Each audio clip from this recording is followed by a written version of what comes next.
আমাদের তিন্নিমা এখন ওর বড়দাদাকে রাখি পরাচ্ছে। বড়দাদাকে রাখি পরিয়ে ওর ছোট দাদাকে রাখি পরাবে। ওর বড়দাদার সাথে একটু মজা করছে আর আমার দিকে তাকিয়ে তাকিয়ে একটু হাসছে আর বলছে, মা আমি তো বাঁধতে পারছি না, তুমি একটু বেঁধে দাও। আমি আবার তখন বললাম যে না, তুমি বাঁধো, তুমি একটু চেষ্টা করো, চেষ্টা করে একটু বেঁধে দাও ভালো করে। তো অনেক চেষ্টা করার পর ঠিক করে বেঁধে দিল। যে ওর বড়দাদা আবার ওর ভাইয়ের সাথে কথা বলছে, মানে অর্পিতির সাথে কথা বলছে, ওর জন্য ও বারবার রেগে যাচ্ছে আর বলছে, দাদা তাকাও আমার দিকে, মা ছবি তুলছে। তো আবার ওর দাদাকে বলে ওর দাদা ভাইকে রাখি পরাতে শুরু করে দিল। তো অর্পিতকে এখন রাখি পরাচ্ছে।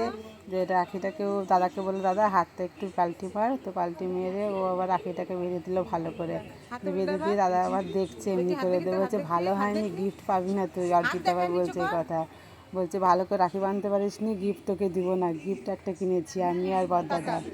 তো তখন আবার মজা করছে ওর বোনের সাথে। তো তখন আবার গিফট দিল, অর্পিত গিফট দিল। আর বড়দাদা আবার বলছে যে তোর গিফট তুই দে, আমার গিফট আমি দিব।